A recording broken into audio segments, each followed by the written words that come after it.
Dear students, आज हम plus two की अकाउंट्स के विषय में आपके बारे में डिस्कस करूंगा, आपके साथ डिस्कस करूंगा कि प्लस टू की अकाउंट्स में आपने क्या क्या पढ़ना है।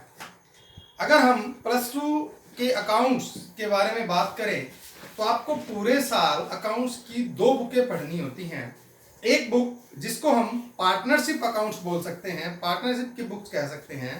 दूसरी जो बुक है उसको कंपनी अकाउंट्स कहा जाता है। कंपनी से संबंधित जितने भी खाते हैं वो वहां बनाए जाते हैं।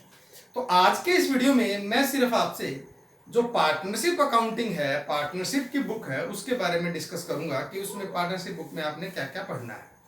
हमारे यहाँ हरियाणा विद्यालय शिक्षा बोर्ड की अगर हम बात करें तो 60 मार्क्स का पेपर होता है। 30 मार्क्स की एक अकाउंटिंग, पार्टनरशिप अकाउंटिंग आती है, 30 मार्क्स की कंपनी अकाउंटिंग आती है। आज इस वीडियो में सिर्फ हम पार्टनरशिप अकाउंटिंग के बारे में बात करेंगे कि इस बुक के अंदर आपको कौन कौन से चैप्टर हैं, उनकी एक ब्रीफिंग हल्की सी वो मैं आपको बताऊंगा कि क्या क्या उस चैप्टर में है और क्या क्या उसके बारे में बात करेंगे।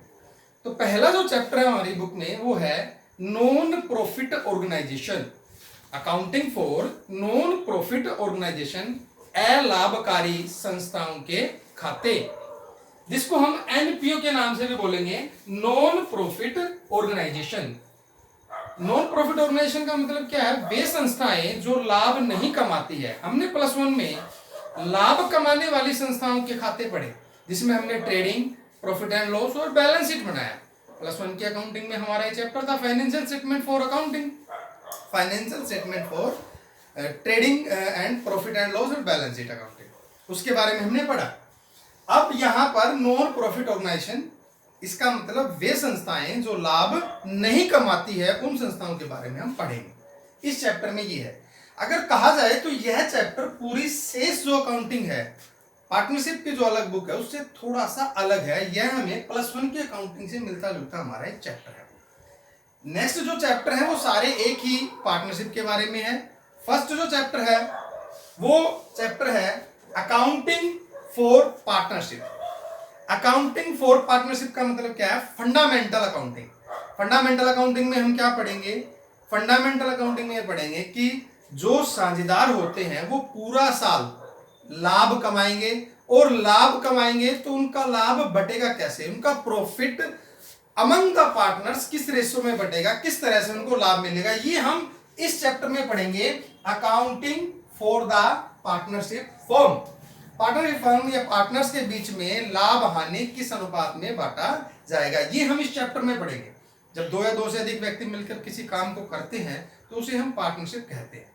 साल के अंत में वो लाभ कमाएंगे, वो लाभ एक निश्चित रेशो में जो उन्हें पहले लिख लिया जाएगा, वो किस तरह से बटेगा, इसको बांटने की जो प्रोसेस है, बांटने की जो प्रक्रिया है, वो सारी हम इस चैप्टर में पढ़ेंगे। इसके बाद जो नेक्स्ट जो हमारा चैप्टर होगा, उस चैप्टर के अंदर हम क्या पढ़ेंगे? जब 2 या 3 या साझेदार हैं, 4 साझेदार हैं, जितने वर्तमान में साझेदार काम कर रहे हैं फर्म के अंतर्गत, उसके साथ एक और साझेदार को आना, यानी कि किसी अन्य साझेदार का वर्तमान में जो साझेदार चल रहे हैं उनके साथ आकर काम में लग जाना, उसको हम बोलेंगे एडमिशन ऑफ ए पार्टनर। उसको क्या कहेंगे? Admission of A partner. Admission of A partner से क्या अभिप्राय है? साझेदारी का, साझेदार के अंदर किसी एक नए साझेदार का साझेदारी में प्रवेश करना। इससे पहले एक चैप्टर जो हमारा रह गया वो हम बताते हैं change in the ratio among the partners. Change in the ratio among the partners में क्या पढ़ेंगे? वर्तमान में जितने साझेदार हैं, अगर उनके लाभ हानि बांटने में किसी प्रकार का परिवर्तन होता है अनुपात में, उस अनुपात के परिवर्तन को भी हम change in the ratio among the partners में पढ़ेंगे। यानी कि कोई साझेदार, मान लीजिए 2 साझेदार है, वो लाभ हानि को 3-2 के अनुपात में बांटते हैं। 3-2 के अनुपात में बांटते हुए उन्होंने निर्णय लिया कि कुछ समय के पश्चात उन्होंने निर्णय लिया कि हम नहीं लाभ हानि को बराबर बराबर बांटेंगे। तो इस तरह के अनुपात में परिवर्तन के बाद पूरी पार्टनरशिप अकाउंटिंग चेंज हो जाएगी। जो उनके खाते बनाए जाते हैं वो सारे चेंज हो जाएंगे। उन चेंजेस को हम इस चैप्टर में पढ़ेंगे, change in the ratio among the partners. Change in the ratio among the partners.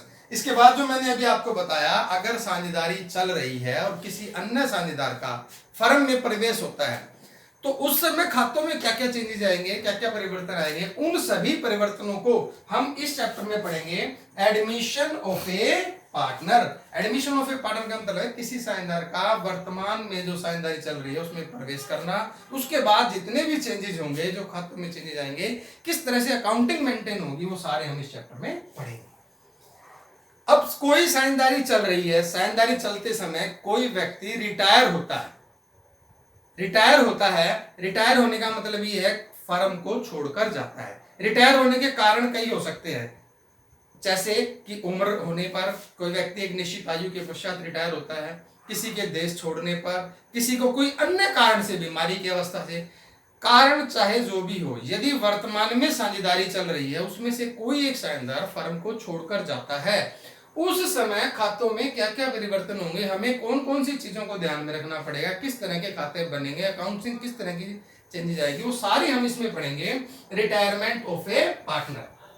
इसी का दूसरा हिस्सा है death of A partner. Death of A partner का मतलब है किसी साझेदार की, किसी पार्टनर्स की अगर मृत्यु हो जाए, उस कंडीशन में उसके जो उत्तराधिकारी हैं, जो उसके एग्जीक्यूटिव हैं, जो उसके बाद में जो उसके परिवार के सदस्य हैं, उनको उसका हिसाब किस तरह से दिया जाएगा, ये सारे हम डेथ ऑफ ए पार्टनर के टॉपिक में पढ़ेंगे। इनको बुक्स के अंदर एक ही चैप्टर में दिया हुआ है, रिटायरमेंट को भी और डेथ को भी, हालांकि दोनों की दोनों टॉपिक्स अलग अलग हैं। रिटायरमेंट के केस में अलग चीजें तैयार होती हैं, डेथ ऑफ ए पार्टनर में अलग से एक एग्जीक्यूटिव अकाउंट बनता है, वो हम we will discuss later on, वो हम डिटेल की जब वीडियो बनाएंगे उसमें हम डिस्कस करेंगे।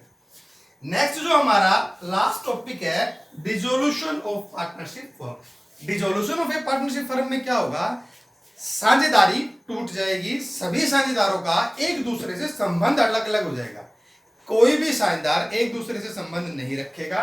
इसके अंतर्गत फर्म जो है उसका जो नाम है, जो बोर्ड है, वो नीचे यानी कि टूट जाएगा, वो फर्म उस दिन के बाद से बंद हो जाएगी। सभी साझेदारों को जितना जितना हिस्सा जिसका बनता है उसको उतना हिस्सा दे दिया जाएगा, उसको हम क्या बोलेंगे, dissolution of A partnership firm. इस तरह से पूरी पार्टनरशिप का निर्माण क्या कहेंगे कि कैसे कैसे साझेदार के खाते बनते हैं, वो हमने पढ़ा।